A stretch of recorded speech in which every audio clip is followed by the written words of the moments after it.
à tous et bienvenue sur ce nouvel épisode des Affaires Obscures. Salut David. Et salut Laurent, comment ça va? Bah ça va très bien et toi? Comment ça va en ce dimanche matin? Eh ben écoute, ça va, en ce dimanche après-midi, tout va bien. Il est déjà 15h et le soleil se couche en France, hein, déjà. Ah là là. L'hiver c'est terrible. Terrible. Terrible. Ouais. On sait pas comment on vit en hiver, hein. On part le soir, on revient le soir, enfin voilà. Ouais, c'est vrai. On vivote, hein. On vivote. Bon là, ça va. Ici en France, il fait un beau soleil. Il fait 8 degrés et Miss Nord-Pas-de-Calais vient d'être élue Miss France. Ah bravo. Alors là, franchement, nos régions ont du talent, c'est sûr. C'est ça. Mais franchement, ça fait un. Et on en a eu une paire, nous, des Miss, hein, mine de rien. Hein. Ah, voilà. J'ai pas du tout suivi. Moi non plus. Hein. Suivi. Alors, moi, là, je t'avoue, moi non plus, mais je viens de voir la brève passer, là. Donc, tu fais le malin, mais t'as pas passé ta soirée sur TF1. Non, parce que j'avoue que c'est pas vraiment mon truc, mais bon.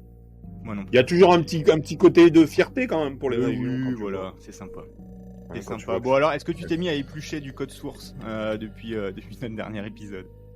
Eh ben non, pas du tout. Écoute, je ne sais même pas. J'avoue que le code source, c'est vraiment pas un truc qui me branche trop. Mais en revanche, j'imagine que, enfin pour ceux, en tout cas, qui sont passionnés par ça et qui ont découvert les messages que tu as évoqués la semaine dernière dans l'épisode, il doit y avoir quand même quelque chose d'assez excitant à retrouver ce genre de choses. Hein. Ah, c'est de l'enquête en direct. C'est de l'enquête un peu moderne. C'est plutôt cool. C'est ça. C'est ça. Donc non, bah écoute, en tout cas, c'était sympa aussi de revoir un peu le cheminement de ce réseau qui est Reddit, hein, et qui fonctionne toujours très bien à l'heure actuelle, hein, qui est un peu un réseau de niche. Hein. C'est vrai que tout le monde l'utilise pas, Reddit, hein, c'est particulier. Malheureusement, parce que moi je trouve que c'est un des meilleurs. Moi maintenant, je passe un temps fou. Mais bref. Bref. Écoute, je me suis permis de me désaltérer pendant que tu finissais ta phrase, puisque moi aujourd'hui, je vais vous proposer quelque chose d'assez inédit, dans le sens où on va cheminer vers cet épisode qui est un épisode à part entière avec un sujet à part entière, mais je vais vous le proposer avec une introduction qui va être un peu particulière. Alors, j'ai eu l'idée parce que je me suis dit quelle bonne idée que tu as eue de faire une imitation avec Stéphane Bern, etc. J'ai apprécié l'effort en tout cas d'écriture et je me suis dit je vais essayer de faire quelque chose. Tu sais, en fait, on s'imagine un peu les auditeurs qui écoutent nos podcasts. Alors, il doit y en avoir qui l'écoutent dans les transports, dans leur voiture, dans tout un tas de contextes. Tout à fait. Et je me suis dit, en fait, quel est le meilleur contexte pour écouter des histoires un peu obscures comme ça? Toi, comment t'écouterais une affaire obscure?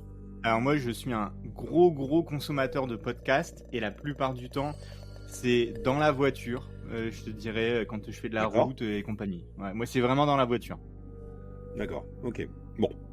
Eh ben, moi, figure-toi, les podcasts, très régulièrement, je les écoute en m'endormant. C'est-à-dire que mon truc, c'est d'écouter en m'endormant. Attends, est-ce que c'est les nôtres? C'est genre quand tu réécoutes notre podcast que tu t'endors ou pas? Parce que je sais pas si c'est très bon signe. Non, je suis pas aussi égocentrique quand même. J'essaie d'écouter d'autres choses. À partir du moment où on le fait et on l'écrit, puis on le parle. C'est vrai honnêtement, moi, c'est quelque chose que je fais pas. Toi, tu le fais, ça? Tu réécoutes des fois les affaires obscures? Des fois un petit peu, mais ouais, effectivement, j'écoute plutôt d'autres podcasts. Ouais, c'est ça. Bon, après, voilà, il y a quand même un côté, à un moment donné.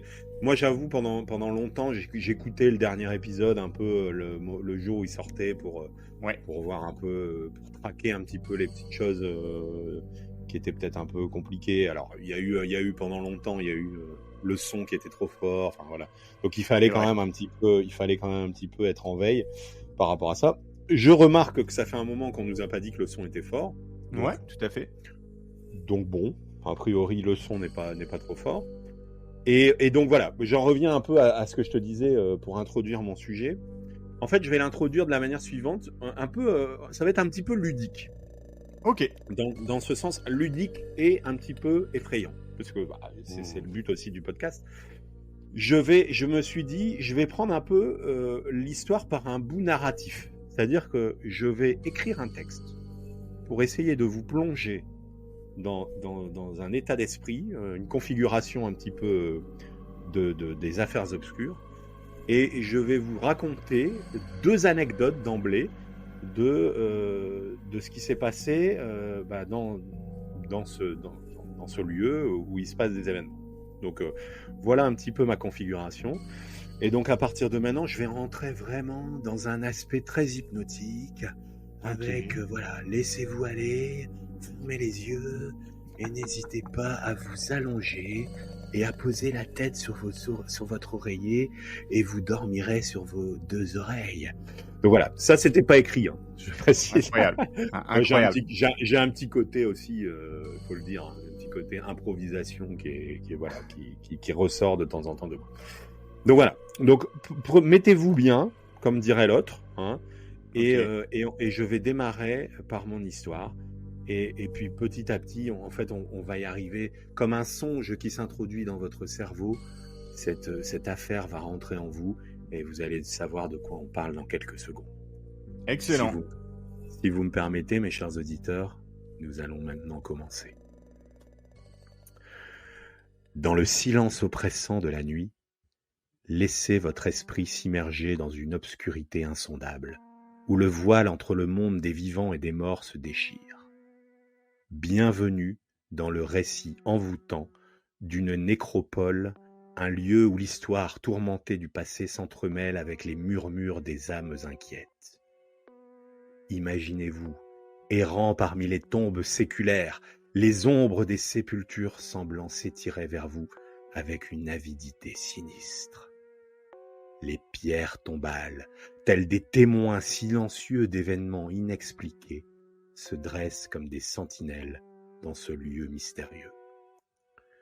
Une brume épaisse s'insinue entre les allées, cachant des secrets et dévoilant brièvement des silhouettes spectrales dans son sillage. Les arbres décharnés, tordus par le poids des années, semblent murmurer des récits indicibles à ceux qui osent les écouter. Les légendes entourant des figures du passé ajoutent une dimension macabre à l'atmosphère déjà chargée. Le mausolée, tel un portail vers l'inconnu, émet une lueur dérangeante qui semble percer l'obscurité d'une façon inquiétante. Alors que vous avancez dans les allées, écoutez attentivement. Des bruits indéfinissables flottent dans l'air, des chuchotements, des murmures qui semblent s'élever des entrailles du lieu. L'atmosphère devient électrique. Chaque craquement sous vos pas résonne comme un écho dans l'éternité. Chers auditeurs, préparez-vous à plonger dans les méandres d'une histoire où le surnaturel et le tangible se mêlent, où chaque recoin de ce lieu sacré cache des mystères qui défient toute explication rationnelle. Cette nécropole n'est pas seulement un lieu de repos éternel, mais un théâtre où les âmes tourmentées continuent de jouer leur drame spectral. Laissez-vous emporter par l'horreur subtile qui imprègne chaque pierre et chaque brise nocturne, car dans cet endroit, l'effroi se niche dans l'ombre, attendant patiemment de dévoiler ses secrets. Et c'est ainsi que je vais commencer par l'histoire d'Émilie. Une jeune aventurière, aventureuse, passionnée par l'occulte, qui avait entendu parler d'histoires étranges entourant une certaine allée des morts. Malgré les avertissements des guides touristiques sur la prétendue malédiction qui hantait le lieu, Émilie était déterminée à vivre son expérience paranormale. Une nuit d'automne, elle se glissa furtivement dans le cimetière. Les feuilles mortes craquaient sous ses pieds. Émilie se dirigeait vers la fameuse allée, armée d'une lampe de poche et de son courage. ignorant les avertissements de ne pas perturber les morts. Arrivée devant le fameux mausolée, Émilie se sentit submergée par une atmosphère oppressante. Elle commença à murmurer des questions, défiant implicitement la soi-disant malédiction. Soudain, une brume éthérée semblait se former autour d'elle, obscurcissant la lumière de sa lampe de poche. Une ombre apparut devant Émilie, figée par la peur. Elle observa un homme au visage pâle et vêtu de vêtements anciens se matérialiser lentement. Les yeux de l'homme semblaient briller d'une lueur surnaturelle. C'était comme si son esprit lui-même s'était manifesté en réponse à l'appel audacieux d'Émilie. L'homme parlait d'une voix grave et résonnante, racontant des histoires de souffrance et de regrets. Émilie, frissonnante, tentait de s'excuser, mais il était trop tard. L'ombre la fixait intensément et la température autour d'elle chuta brusquement. Les murmures du vent semblaient se transformer en lamentations. Alors que l'ombre avançait, Émilie se sentit submergée par une énergie glaciale. Elle ressentit une pression invisible sur sa poitrine, comme si quelque chose cherchait à s'emparer d'elle. Pris de panique, elle s'élança hors de l'allée. La nuit suivante, Émilie fut hantée par des rêves troublants. L'ombre de ce personnage semblait la poursuivre, répétant d'anciens sermons et des prières. À son réveil, elle découvrit des marques rouges sur sa peau, semblables à des empreintes de mains, là où l'ombre avait touché son épaule. Effrayée et épuisée, Émilie chercha de l'aide auprès d'un expert. Et on lui dit que cette malédiction était connue et qu'elle affectait tous ceux qui perturbaient le repos du malheureux, provoquant des phénomènes paranormaux et des troubles dans leur vie quotidienne. Émilie a compris que de défier cette malédiction avait des conséquences, et elle finit par se résoudre à respecter le repos des défunts. Cependant, les ombres de l'allée continuèrent à la hanter, rappelant à jamais les risques de jouer avec l'au-delà. Voici la première histoire. Maintenant, je vous emmène dans l'histoire de Sophie. Qui est elle, Sophie ? Un peu moins passionnée par l'occulte, mais beaucoup plus passionnée par l'histoire. Et comme toutes les personnes passionnées d'histoire, elle voulut se rendre dans ce lieu mythique pour aller visiter ce qu'on lui racontait de cette légende. Malgré encore une fois les avertissements des gardiens, elle voulait vivre cette expérience seule. Un soir, elle pénétra dans le cimetière désert. Évidemment, la lueur de la pleine lune éclairait les tombes alignées et Sophie s'avançait lentement, lampe de poche vacillante, vers les pierres tombales. Arrivée au milieu du cimetière, Sophie ressentit une oppression écrasante. Les arbres bruissaient au gré du vent, créant des ombres qui semblaient danser entre les sépultures. La froideur de l'air semblait imprégner ses os, même si la nuit était pourtant étonnamment douce. Soudain, Sophie entendit des murmures étouffés, comme des voix venues d'un passé lointain. Elle se retourna frénétiquement, mais il n'y avait personne d'autre dans l'allée. Les murmures persistaient pourtant, et devenaient progressivement plus audibles et plus distincts en avançant dans le cimetière. Là encore, une silhouette apparut devant Sophie. C'était une silhouette encapuchonnée, semblant flotter au-dessus du sol. Le visage était caché dans l'ombre, mais les yeux brillaient d'une lueur fantomatique. Sophie sentit une présence indescriptible, une force qui semblait la scruter de l'au-delà. Terrifiée, elle tenta de partir en courant, mais ses jambes étaient lourdes, comme si quelque chose la retenait. et la silhouette semblait se rapprocher de plus en plus d'elle. Sophie, dit-elle, pouvait sentir son souffle froid sur sa nuque. Sophie, désemparée, ferma les yeux dans l'espoir que tout cela ne soit qu'un cauchemar. Lorsqu'elle les ouvrit, elle était seule.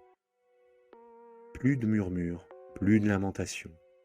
L'air redevint plus doux, l'atmosphère plus agréable. Sophie s'échappa en courant, se résoluant à ne plus défier l'inconnu comme elle l'avait fait ce soir-là. Les nuits suivantes, elle fut tourmentée, elle aussi, par des visages des défunts et des murmures persistants.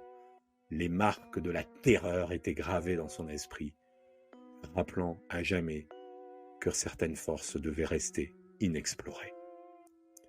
Et c'est ainsi que se termine ma phase narrative. Laurent.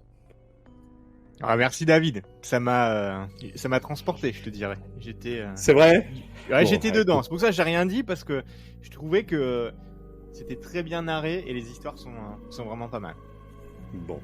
Et donc voilà un petit peu. Je me suis permis de faire une introduction un petit peu longue comme ça pour mettre en perspective ce mystère. Je sais pas si toi du coup je sais pas si t'as du coup une idée de ce quoi on va parler aujourd'hui avec ces... Donc là en fait pour remettre un peu en perspective tout ce que j'ai dit. Alors il y avait beaucoup de narratifs, beaucoup de romances, j'ai pas mal romancé aussi pour vous mettre dans le... Mais c'est des histoires authentiques, c'est ça que je veux dire au final. En fait, ouais, ces histoires, c'est des personnes qui ont vécu, ces deux personnes-là ont vécu des choses dans cet endroit qui, tu l'as compris, est un cimetière. Exactement. Voilà. Et est-ce que tu as réussi à un petit peu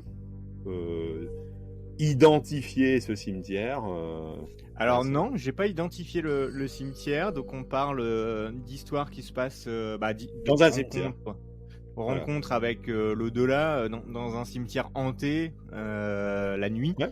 Mais non, non, j'ai pas du tout identifié le cimetière cimetière en particulier. D'accord. Eh ben, écoute, alors c'est pour te donner un indice. Souvent j'en ai parlé. On en a parlé aussi un petit peu avec les Discorders là récemment pour évoquer un petit peu le sujet. Eh ben, il s'agit entre guillemets de ce qui serait le cimetière le plus hanté du monde. D'accord. Qui est un cimetière qui se situe à Édimbourg, en Écosse, évidemment. le pays des fantômes. Ah, j'adore. Et donc, on parle ici du cimetière de Greyfriars à Édimbourg, donc qui est un cimetière qui commence à dater un petit peu, puisqu'il a été créé en 1561, ce cimetière. Ah ouais, d'accord. Donc, quand je te parle, quand j'évoquais à l'instant on va dire les histoires un petit peu surnaturelles de ce cimetière, il en existe beaucoup, mais il existe surtout une malédiction qui est plutôt connue dans ce cimetière, et qui est la malédiction d'une tombe en particulier et d'un individu enterré particulier dans ce cimetière. D'accord, ok. Alors, tu l'as peut-être cerné, on parlait justement d'un mausolée en particulier dans les histoires. Oui. Et ce fameux mausolée, c'est le mausolée de George Mackenzie. Et c'est donc évidemment la légende et la malédiction plutôt de George Mackenzie qu'on va aussi évoquer durant cet épisode. Excellent. Donc, juste pour refaire un petit topo, sur un petit topo rapide sur le cimetière de Greyfriars, parce que j'imagine que tu n'y es pas allé. Ça peut être un goal d'ailleurs d'y aller. Pas encore. Écoute, en tout cas, moi, je suis chaud pour y aller. C'est un cimetière qui est donc connu aussi sous le nom de Greyfriars Kirkyard, qui est donc le cimetière historique qui est situé en plein cœur d'Édimbourg. Donc, c'est vraiment un cimetière qui est au centre d'Édimbourg. Et Édimbourg, évidemment, tu le sais, c'est la capitale de l'Écosse. Et c'est un cimetière qui en plus va créer une atmosphère particulière. Puis comme je te l'ai dit, il a été créé en 1561, mais c'est surtout que c'est un cimetière avec une architecture gothique. Donc, je sais que tu connais très bien ce mouvement-là, puisque tu es J'adore le gothique. Oui, et puis tu es un expert en histoire de l'art, toi, quelque part. Ah oui, ouais, tout à fait. On ne le dit pas assez. Et donc,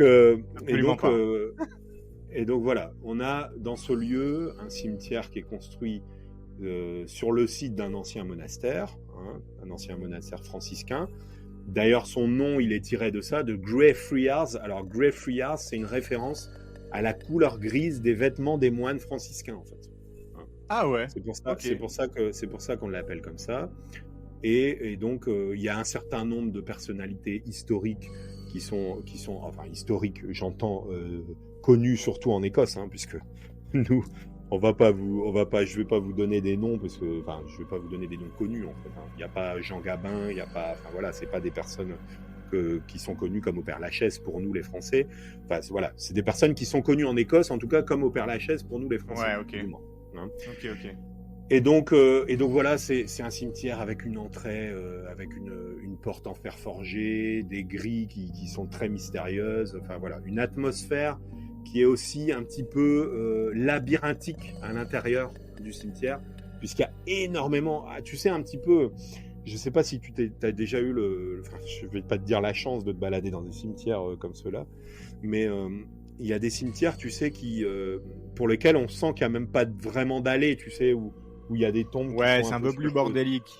Et puis même qui ont une atmosphère peut-être un peu plus dark, parce que les tombes sont beaucoup plus anciennes, plus imposantes et compagnie. Effectivement, il y en a qui sont plus classiques, plus modernes, on va dire, et puis t'en as où t'as vraiment l'impression d'être un peu perdu dans le temps au final. Tout à fait, exactement. C'est vraiment ça. Et en fait, si tu veux, c'est un peu ce qui fait l'ambivalence de ce lieu. Moi, personnellement, j'y ai jamais été, mais en tout cas, pour tout ce que je peux en voir et tous les documentaires que j'ai pu regarder, quand tu regardes un petit peu ce cimetière, il y a une ambivalence. Tu te dis que finalement, tu t'y balades la journée, c'est un endroit qui est presque apaisant et qui peut presque t'inspirer, tu vois, vraiment. Mais tu t'y balades la nuit, tu sens vraiment que t'as pas envie de faire des vieux os là-dedans, quoi, tu vois. Ouais. En fait, l'atmosphère, enfin, des vieux os, il y en a qui en font malheureusement là-dedans pour faire un bon jeu de mots, mais en tout cas, l'atmosphère, elle est vraiment, elle est ambivalente, c'est-à-dire que selon le moment où tu vas ou selon l'atmosphère que tu vas y rencontrer, tu vas y retrouver quelque chose de différent. Et évidemment. Est-ce que tu peux me redonner le nom de ce cimetière pour moi et les Grey, auditeurs? Alors, Grey, comme gris, G-R-E-Y, Friars, F-R-I-A-R-S.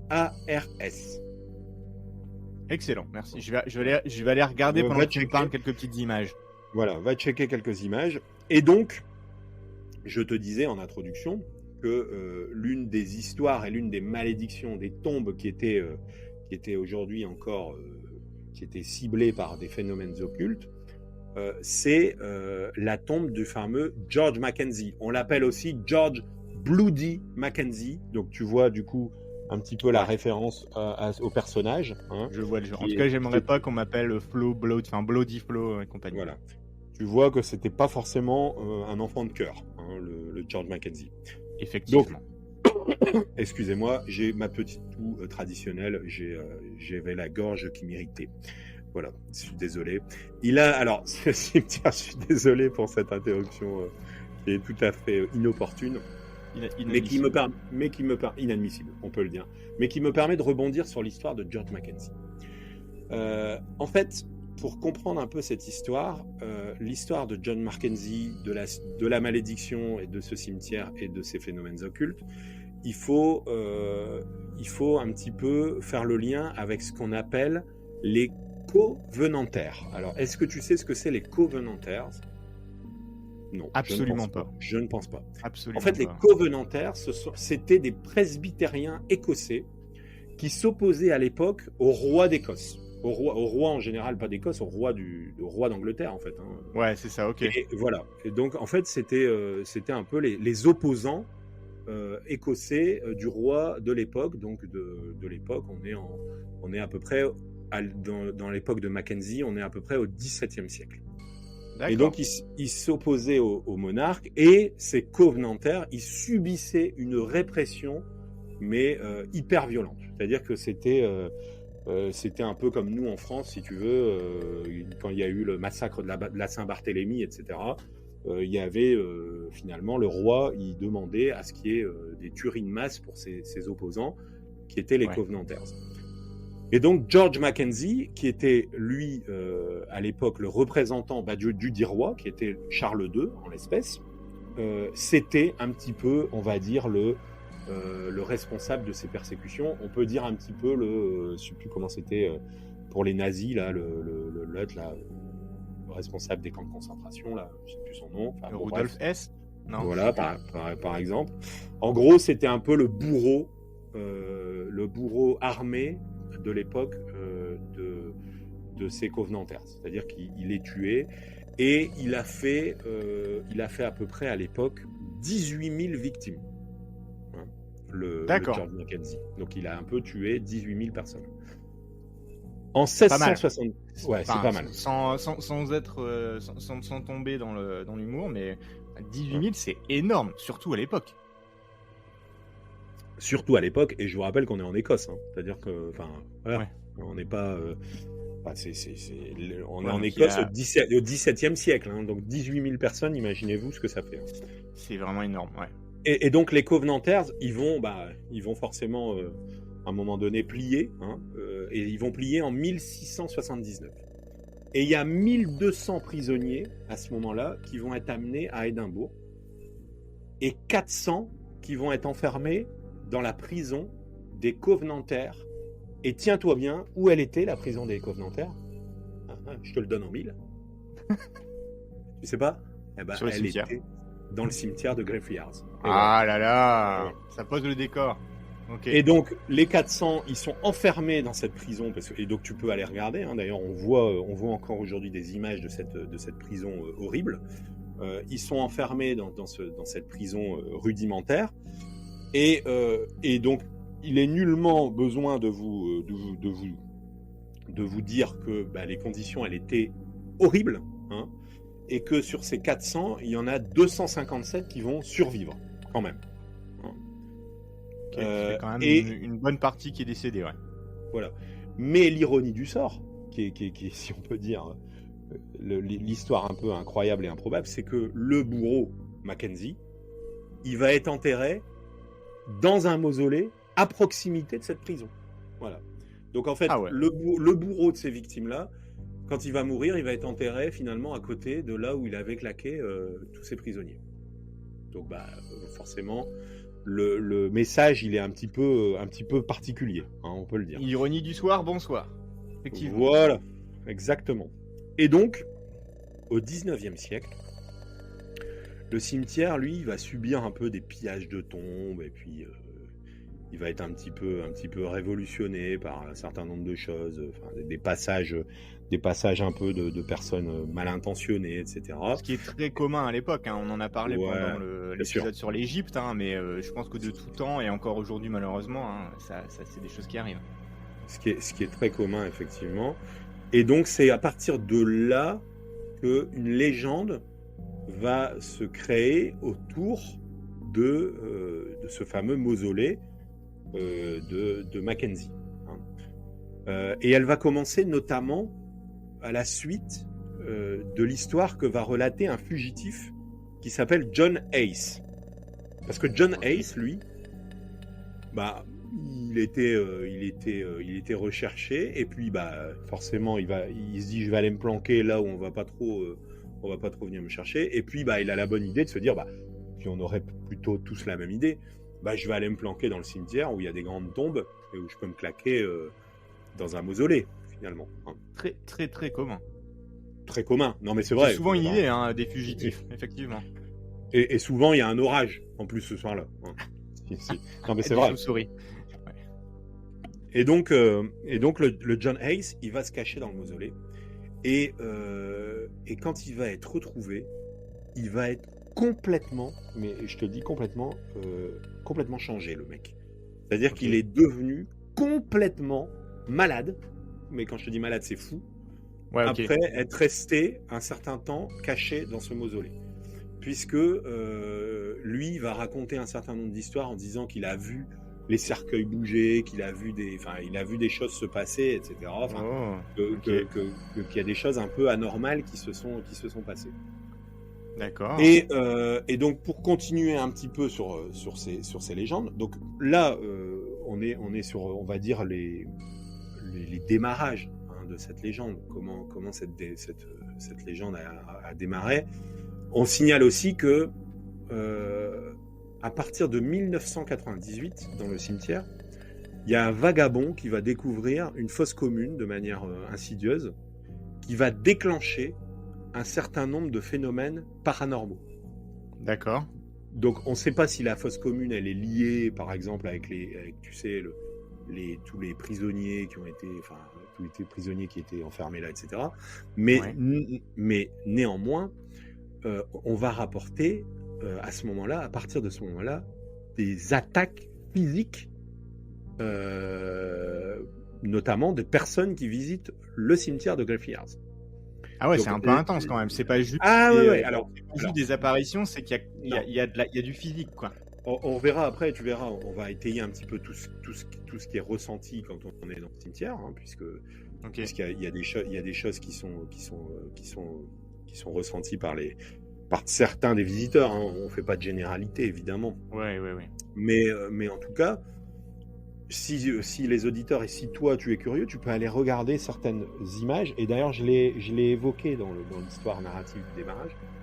Il y a vraiment dans ce cimetière des attaques physiques qui sont ressenties avec des stigmates physiques, c'est-à-dire des gens qui ont des bleus, des traces de mains, des traces de coups, des traces de...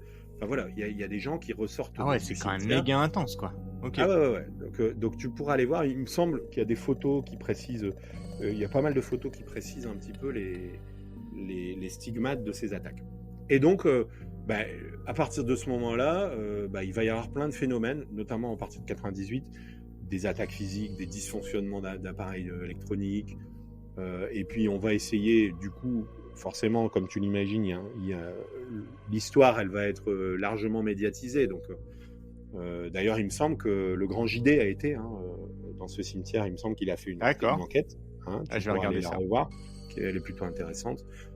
Et donc, un certain nombre de passages et de visites qui vont être faits dans le cimetière de Greyfriars et qui vont évoquer des choses un peu comme ça. Et notamment des dysfonctionnements, comme je te l'ai dit, d'appareils, des odeurs étranges, des lumières, des sons.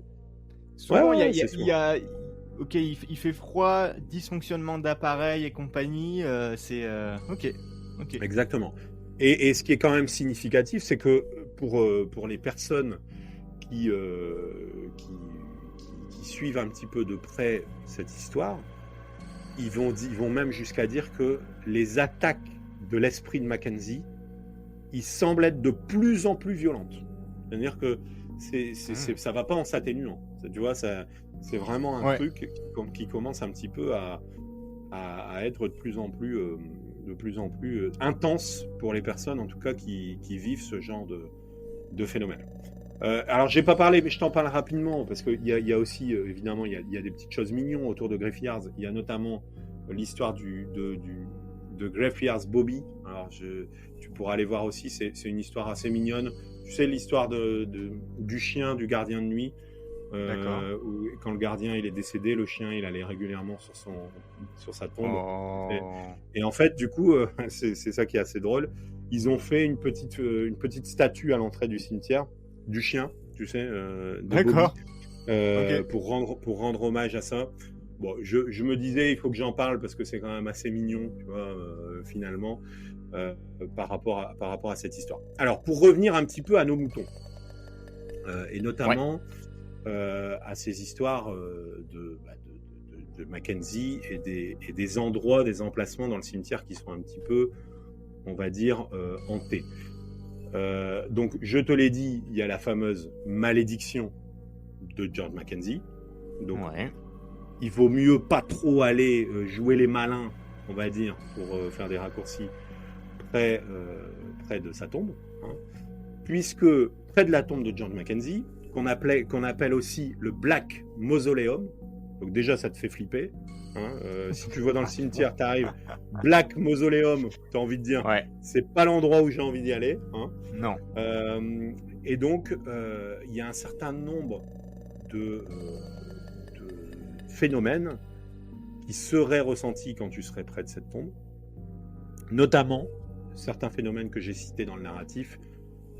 De nombreux visiteurs du mausolée rapportent une sensation soudaine et intense de froid à fur et à mesure qu'on se rapproche du mausolée. En même temps, c'est l'Écosse. Hein. Ouais. Et alors, mais ce qui est quand même assez dingue, c'est que certains disent même ressentir un froid glacial par temps de canicule. Donc là, tu vois, excuse-moi. Là, voilà. Il y a évidemment aussi pas mal de témoignages qui font état d'apparitions fantomatiques près du mausolée. Ils disent que il y a pas mal, visiblement, d'ombres qui se déplacent autour de la tombe. Il y a certains aussi qui rapportent qu'ils voient des figures humanoïdes, plutôt, on va dire, voguer autour de la tombe de Mackenzie. Pas mal. On a aussi, évidemment, un certain nombre de sons inexpliqués. Donc, parmi les sons, on va entendre, pour certains, il y en a qui vont entendre des murmures, des chuchotements, des bruits de pas, alors qu'il n'y a personne à proximité. Hein. Mais il y a aussi certains qui ont entendu des pleurs et des lamentations près de la tombe de Mackenzie. Donc, c'est pas pour nous rassurer des masses, quoi, tout ça. Non. Et puis quand tu vois l'endroit... T'es en train de regarder, là, du coup? J'ai vu quelques photos du cimetière en lui-même, et j'avoue, franchement, c'est un décor de film, quoi. C'est super... en fait, c'est beau lourd. Et c'est sombre en même temps. C'est inquiétant et en même temps, c'est incroyable. Tu sais, t'as la pierre un peu grisâtre beaucoup de bâtiments en Écosse, surtout anciens comme ça, avec des monuments qui sont... Franchement, les monuments, ils sont magnifiques. Enfin, mais en fait, c'est incroyable.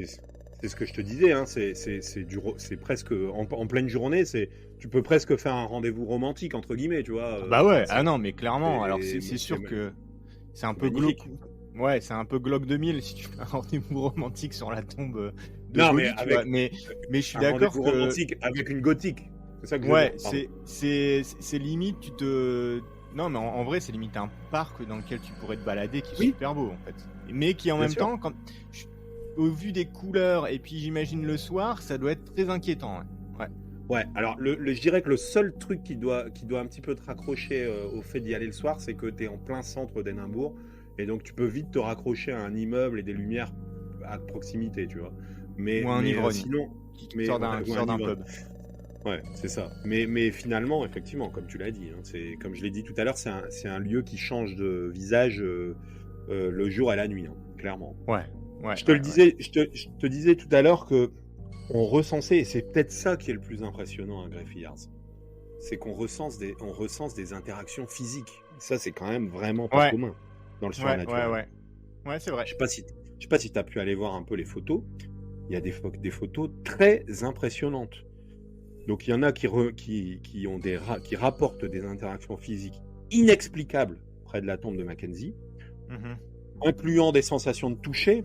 Donc là, jusque-là, tout va bien. Des poussées soudaines. Bon, là, c'est un peu plus embêtant.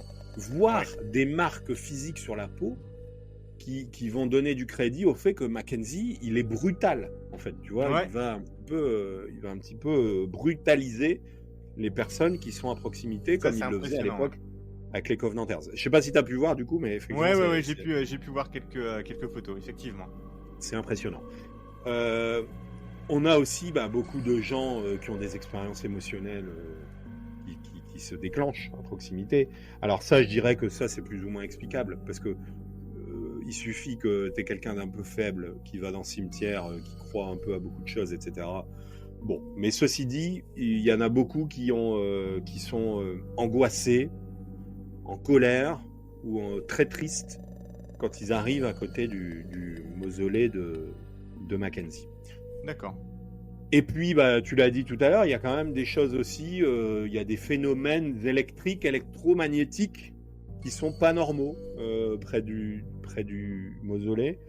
On a plusieurs enquêteurs paranormaux, hein, et puis là, pour le coup, si vous voulez aller un peu regarder tout ça, bah, allez regarder. Il y a énormément de documentaires, enfin, pas de documentaires, mais de vlogs, etc., qui sont faits dans ce cimetière, hein, et où on enregistre a priori des activités électromagnétiques qui sont très fluctuantes à proximité du mausolée et qui viennent un peu, qui viennent étayer le fait qu'il y ait des signes potentiels d'activité paranormale. Ouais, c'est intéressant parce que justement, j'allais te dire, je vois des photos là, des gens qui ont des griffes dans le dos, qui ont des griffes, qui ont des bleus, machin. Bon, tu peux toujours te les infliger par toi-même et compagnie, et puis après dire j'ai été à Griffyard, et puis voilà. Les interactions électromagnétiques ou avec les appareils et tout ça, bah là, je vais pas dire que ça ment pas, parce que en fait, tu peux très bien avoir une ligne de tension qui passe dans le sol, ou pareil pour le chaud et le froid, hein, tu peux te dire, bah en fait, il y a une cave en dessous, et donc à certains endroits, t'as du froid qui peut s'engouffrer ou pas, enfin tu sais. Donc tu peux toujours essayer d'expliquer certaines choses. Je pense que soit t'y crois à fond et du coup tu vas expliquer dans un sens, soit t'y crois absolument pas et tu vas expliquer dans un autre sens. Mais oui, les trucs électromagnétiques et compagnie, c'est quand même plus dur à faker que avoir des griffes sur le bras. Et ça, c'est super intéressant. Bien que c'est bien que, comme tu le dis, hein, y a une explication à tout. Les griffes sur le bras, si t'as pas eu d'interaction avec quiconque pendant un jour et que tu ressors le lendemain et que tu vois un truc sur ton bras, t'as quand même un petit peu les chocottes quand même. Je suis d'accord. Mais t'aurais très bien pu te l'infliger par toi-même. Bien sûr. Et puis après dire je me suis fait. C'est difficilement prouvable, effectivement. Ouais, c'est ça. Et donc je te disais, il y a aussi, alors il y a un petit peu l'effet de la malédiction de la chaise de Busby aussi, hein, quand tu vas. La fameuse. La fameuse. On en revient toujours. Mais finalement, comme c'est une malédiction, il y a toujours un peu l'idée qu'il y en a certains qui ont des visiteurs qui ont visité le mausolée et qui, suite à la visite du mausolée, ont eu des incidents malheureux dans leur vie. Je te parlais tout à l'heure de John Hayes. Lui, il est devenu fou après, mais il y en a d'autres qui ont été dans la tombe et qui ont eu un accident de voiture, qui ont eu, voilà. Des coïncidences, hein, pour le commun des mortels, qui vont dire qu'il ne faut pas y voir forcément de signes particuliers. Pour nous qui sommes terre à terre et rationnels, on se dit aussi que malheureusement il peut arriver n'importe quoi à n'importe qui à n'importe quel moment. Donc finalement, qui était devant le mausolée de Mackenzie ou qui soit allé faire ses courses à Auchan, ça n'aurait pas changé grand-chose. Hein, au Carrefour. Au Carrefour, pardon, pour faire un peu pour éviter qu'on soit signifié par l'autorité de la concurrence. Pour éviter que les gens nous disent vous êtes sponsorisé par Auchan et compagnie. Après, nous, on vient du Nord, hein, donc Auchan, c'est chez nous. Hein, c'est ça, quoi. Exactement. Ici, c'est chez nous. Ici, c'est chez nous, voilà. Et donc voilà. Et puis, il y a quand même des témoignages de guides et de gardiens qui sont aussi très intéressants à aller écouter, qui viennent aussi expliquer un certain nombre de phénomènes étranges et paranormaux lors de visites de groupes dans le cimetière, ou alors lors de certains gardiens qui viennent fermer le cimetière et qui aperçoivent des choses. Je me souviens d'avoir regardé effectivement un documentaire où on voyait un gardien qui, de manière tout à fait, d'ailleurs c'était assez incroyable, de manière tout à fait flegmatique, tu sais, un peu à l'anglo-saxonne, expliquait qu'il y avait des soucis dans le cimetière et qu'il se passait des choses très étranges. Et puis la personne, elle disait ça, mais avec un détachement qui était presque un détachement rationnel, tu vois. Ils disent, c'est normal. Finalement, Mackenzie, il est venu, il a blessé une telle personne, et puis voilà, il expliquait ça de manière... On vit avec. Détachée. On vit avec, voilà, exactement. Donc assez étrange. Et puis alors, je peux pas ne pas parler de ce cimetière sans vous parler de cette fameuse allée des morts, parce que l'allée des morts, c'est là où il y aurait eu justement cette fameuse histoire des Covenanters, tu sais, qui auraient été enfermés et emprisonnés et qui beaucoup seraient morts dans cette fameuse allée. Hein. D'accord. Donc c'est ce que je te disais tout à l'heure. En fait, c'est l'allée des morts, c'est des tombes finalement où tous les Covenanters qui sont morts dans le cimetière ont été alignés. Tu sais, donc a priori, quand tu regardes dans le cimetière, c'est quelque chose de très linéaire. Tu sais, des tombes alignées un peu à la militaire, tu vois, finalement, de manière très sobre.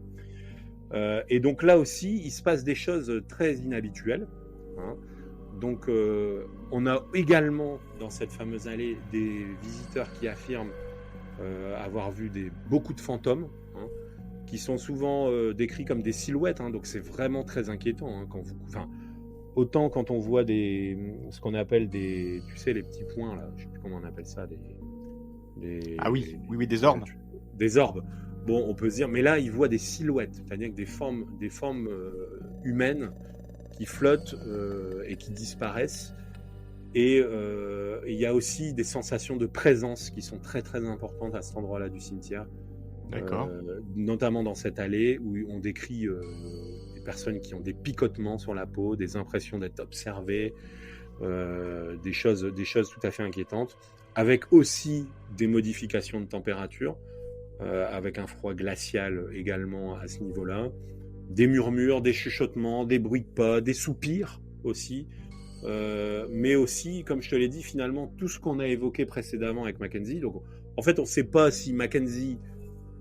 On a un doute sur le fait qu'il y ait la tombe de Mackenzie qui soit juste la tombe de Mackenzie hantée, ou alors que ce soit le cimetière dans sa globalité, qui a vécu des choses quand même intenses et assez dramatiques, qui soit dans son intégralité hanté. Parce que tu vois, c'est ce que je te disais tout à l'heure, finalement l'histoire de ce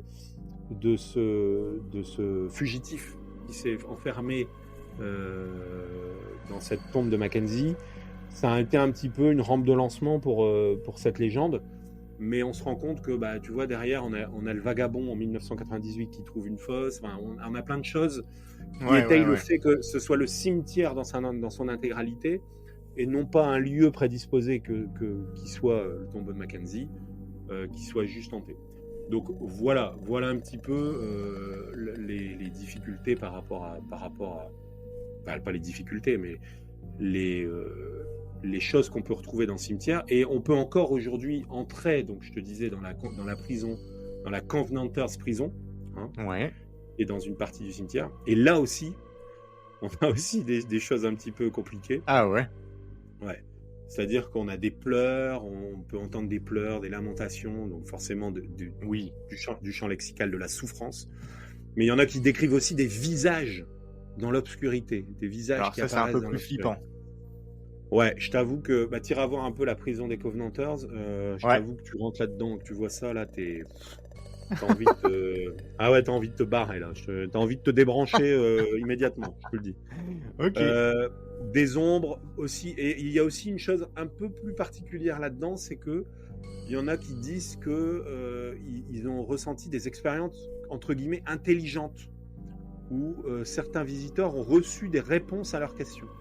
Alors bon, c'est étonnant ça. C'est marrant, je n'avais jamais entendu parler de ce genre de... Tu sais, quand on parle de fantômes, je n'avais jamais entendu parler de ce genre d'interaction.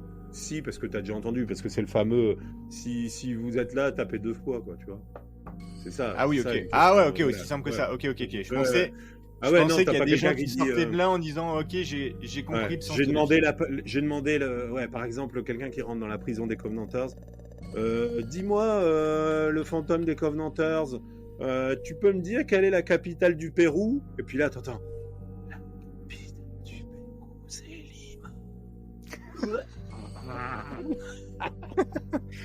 Non, on n'en est pas là. Hein. On n'en est pas là du tout. Ah, ok. Mais on est plutôt sur un jeu de questions-réponses au niveau D'accord. Tu sais, des coups, etc. Ok. Et donc voilà. Alors évidemment, il est nullement à préciser que ce cimetière a aujourd'hui une aura très particulière vis-à-vis des personnes qui sont sensibles à l'occulte et au paranormal, au surnaturel.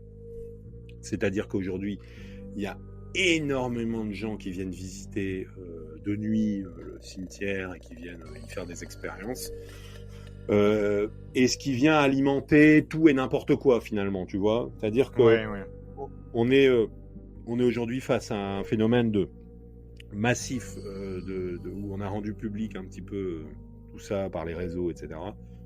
Et on a on a de temps en temps de la détérioration, etc. Et puis on a aussi des messages qui sont bien trop amplifiés par rapport à ce qui devrait être finalement. Hein. Et comme tu l'imagines, les choses se sont accélérées avec justement cette période qui est une période ultra médiatique. Où on voit de plus en plus de choses. Et puis mettre ça en scène, hein, parce que là je vois la prison des Covenants, elle est uniquement accessible via le tour de nuit de la Cité des Morts. En gros, que tu réserves et que tu visites la nuit et compagnie. Donc ils mettent ça aussi un peu en scène, effectivement. Ils jouent. Alors c'est toujours ce qu'on dit quand on parle de phénomènes. Et avant que je te demande un petit peu ce que t'en penses, c'est toujours ce qu'on en dit, c'est-à-dire que on en joue dans un château hanté, on en joue des fantômes. Dans des endroits hantés ou dans des lieux maudits ou des chaises maudites, par exemple, on a toujours un peu justement la stratégie de faire venir du monde et de faire pérenniser un petit peu les malédictions et les problèmes. C'est sûr que si du jour au lendemain il se passe plus rien dans le cimetière de Gryffindor, il y aura plus de personnes qui vont y aller, c'est tout. Il y aura que des curieux qui iront visiter des cimetières comme ils le font quand ils vont à Paris ou ailleurs. Mais il y aura plus ces gens qui viennent juste pour aussi avoir le frisson, etc. Donc voilà. Donc dis-moi un peu toi ce que tu penses un petit peu de cette malédiction et puis un peu de tous ces phénomènes paranormaux, Florent. Alors, c'est une question très large. Je te dirais que, alors déjà, premièrement, je connaissais pas du tout cette malédiction, mais ce cimetière, je connaissais pas du tout l'histoire et tout ce qui s'était passé là. Alors, j'adore l'endroit. Bon, j'irai peut-être pas faire un pique-nique à cet endroit, mais je trouve qu'effectivement l'endroit se prête vraiment bien à l'histoire. Hein. C'est super beau. Moi, ça me donne vraiment envie d'y aller. David, tu me dis vas-y, on claque tout et puis on part sur la chaise de Busby et on part se balader aussi dans le cimetière. Go. Là, on peut faire d'une pierre deux coups. Vraiment chaud. Ouais, effectivement, on peut faire d'une pierre deux coups. Non, franchement, alors j'adore, je pense qu'effectivement ça se prête super bien. Moi, les histoires de fantômes, je te dirais que j'adore ça. C'est un peu, on va dire c'est un peu pourquoi on a créé ce podcast aussi, hein. C'est parce qu'on adore ce genre d'histoire, un peu comme tout le monde, hein. On aime bien se faire un petit peu peur et compagnie, et puis je pense que quand tu vas là-bas et puis que t'aimes ça, ça doit être vraiment canon. Maintenant, est-ce que je crois à tout ça? Moi, je suis vraiment du genre, c'est genre je le croirai quand je le verrai, jusqu'à preuve du contraire. Aujourd'hui, j'ai jamais vu un fantôme, j'ai jamais vu un ovni, j'ai jamais ressenti des sensations de froid sans pouvoir l'expliquer. À chaque fois, c'est attends, je vais aller fermer la fenêtre parce qu'il fait un peu plus frais.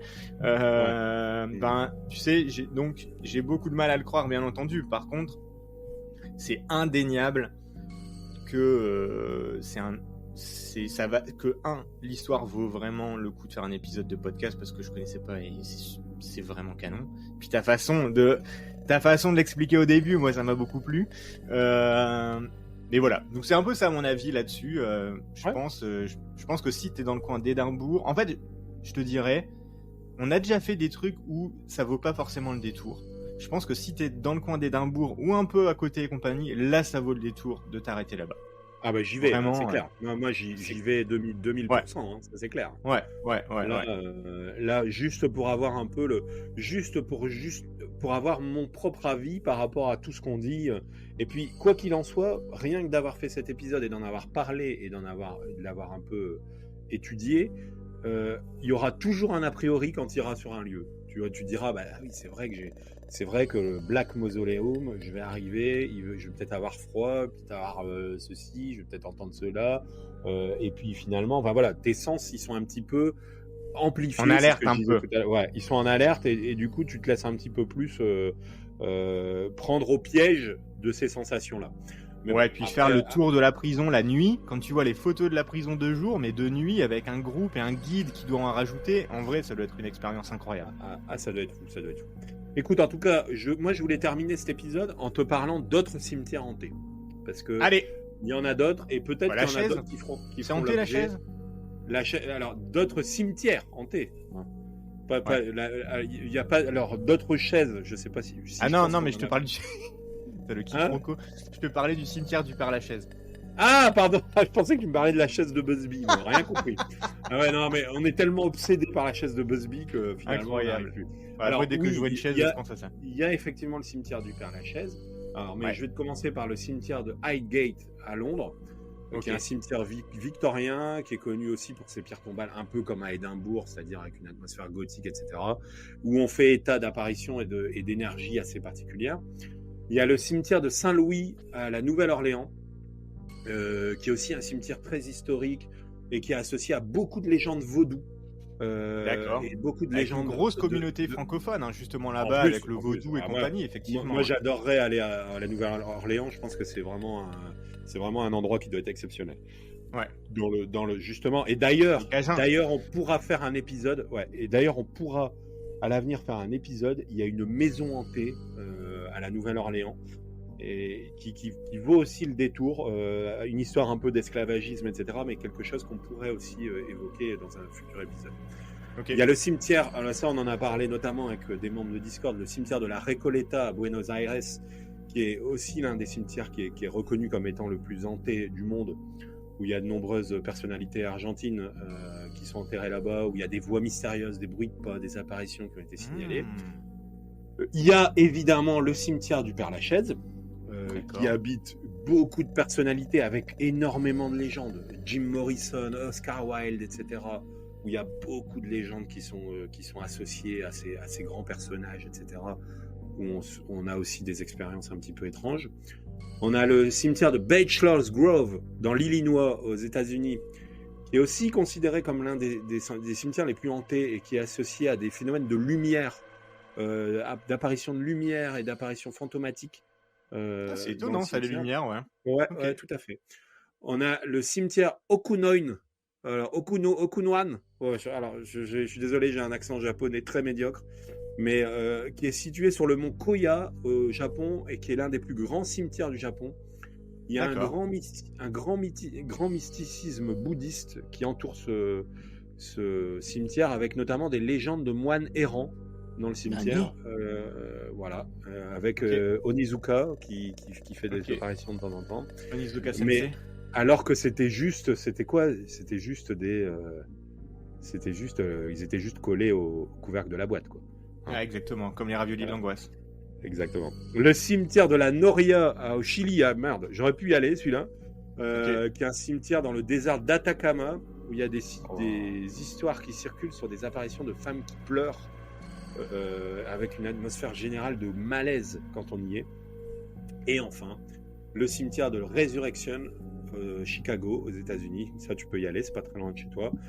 Des histoires de hantises, y compris des apparitions de fantômes, des expériences paranormales. Certains visiteurs ont signalé des phénomènes étranges, surtout la nuit dans ce cimetière. D'accord. Voilà pour cet épisode qui a été un peu dense aussi, parce qu'il a été un peu particulier. J'espère que ça vous aura plu. C'était incroyable. On a essayé de faire moi, j'ai essayé de faire quelque chose de différent. Je referai pas ça à chaque fois, évidemment, mais en tout cas, je me suis mis un petit... Non, mais je me suis mis un peu à la place de l'auditeur en me disant que c'était vraiment, avoir une partie qui pouvait être un petit peu plus vouée à son imaginaire, ça pourrait être intéressant aussi. Et donc voilà, on espère en tout cas j'espère que ça t'aura plu, Florent. J'espère que ça vous aura plu, les auditeurs. Je pense qu'on peut le dire, c'était le dernier épisode de 2023. On finit les choses en beauté. En beauté. Bon, on pourrait pas essayer d'en faire un autre petit dernier. Un petit bonus entre le 25 et le premier. Bon, entre le 25 et le premier. On est mi-décembre, il y a peut-être moyen de moyenner. Allez, on verra. On verra. Déjà, vous en avez eu deux là, très rapprochés, qui étaient sur le grill. Mais en tout cas, on n'hésite pas à nous suivre, on n'hésite pas à commenter, on n'hésite pas à nous noter sur les réseaux. C'est hyper important. Alors nous, on a des chiffres qui nous conviennent, hein, évidemment. Mais on sait que on n'est pas très régulier, on n'est pas. Il y a certaines choses. Notre vie quotidienne. Les aléas de la vie, c'est compliqué des fois d'enregistrer. Ouais.